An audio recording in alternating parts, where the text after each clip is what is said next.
breaking news. Today, Forbes dropped a devastating bombshell on Trump that is causing worldwide questions, fear, and distrust.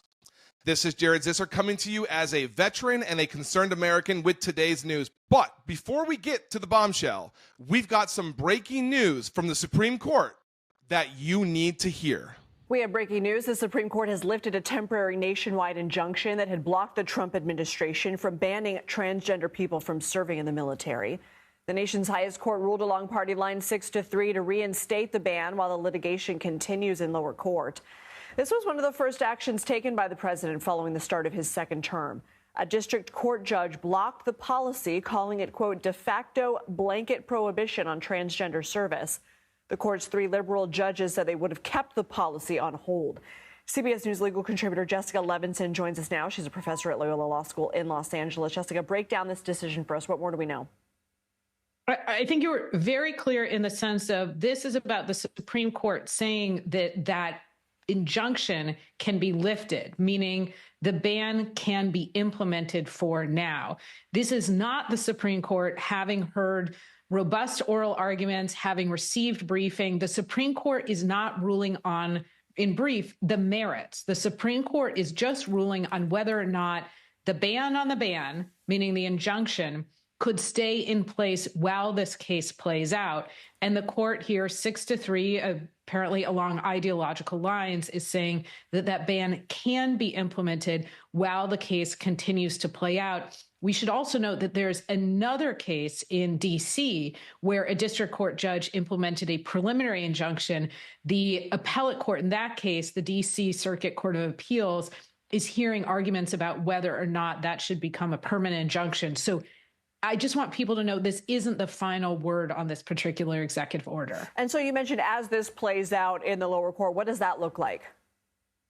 So it looks like hearing arguments on the substance of whether or not it, for instance, violates the Constitution to say that transgender people cannot openly serve in the military. Those who are critical of this executive action have said that that amounts to discrimination that violates the 14th Amendment Equal Protection Clause.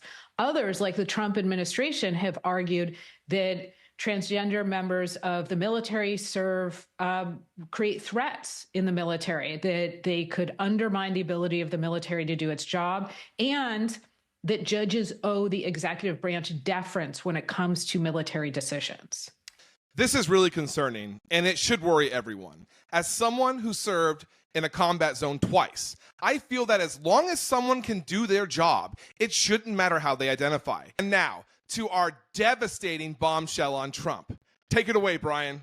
Donald Trump, who has long tried to suggest he has little to do with the operations of his business empire, retains power over the trust that holds his assets, according to a filing his business submitted to British regulators last month. The document, titled Notice of Individual Person with Significant Control, identifies Donald John Trump, born in June 1946, as someone with influence over golf. Recreation Scotland Limited, the entity through which the president holds Trump Turnberry, a golf resort that hosted 4 British Opens before Trump purchased it in 2014.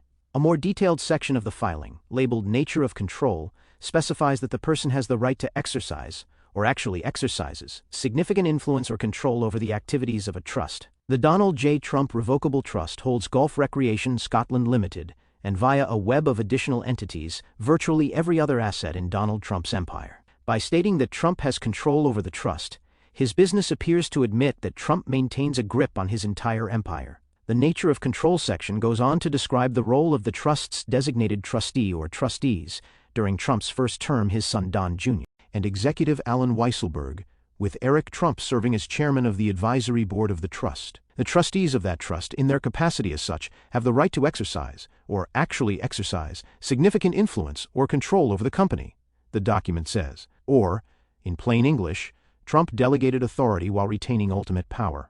Of course he did.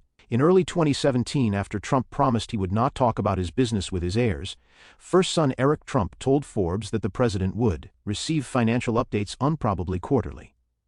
Around that time, ProPublica obtained a document suggesting that Trump could demand money from the trust at any point. The president spent much of his first term visiting his properties, decamping to Mar-a-Lago so often that he nicknamed it the Winter White House. His ambassador to the United Kingdom reportedly told people Trump asked him to look into whether the British government could help direct the British Open to Turnberry. The president also tried to steer the G7 meeting of global leaders to his golf resort in Miami. A document filed with the Securities and Exchange Commission in December 2024 said that Trump remains the sole beneficiary of his trust. Even in moments that the president has feigned separation from his business, he sometimes hints at the truth. For example, in 2017, Trump hosted a press conference to highlight his moves to hand things off to his heirs. At the conclusion of the event, however, he couldn't help but assert control. I hope at the end of 8 years, I'll come back and say, "Oh, you did a good job." Otherwise, if they do a bad job, I'll say, "You're fired." He also named an ethics lawyer during his first term, Bobby Birchfield, then replaced him with William Burke. In a social media post last month, Trump suggested his business should ditch Burke. Eric Trump confirmed within hours that the Trump Organization was parting ways with the attorney. Nonetheless, efforts to portray the president as separate from his multi-billion-dollar empire persist. Contacted last month about a story that measured the impact tariffs had on Trump's business, a spokesperson for the White House responded, "The president's assets are in a trust managed by his children while he is working overtime to lead the country to economic prosperity." White House representatives did not respond to inquiries about the new filing. A spokesperson for the Trump Organization did weigh in, however. "This was a simple administrative update," a spokesperson said. "The structure of the business has not changed." In other words, despite efforts to make it seem otherwise, the president has apparently been in control all along. This development raises important questions about transparency and potential conflicts of interest. You can find me here 24/7. Until next time, have a great day.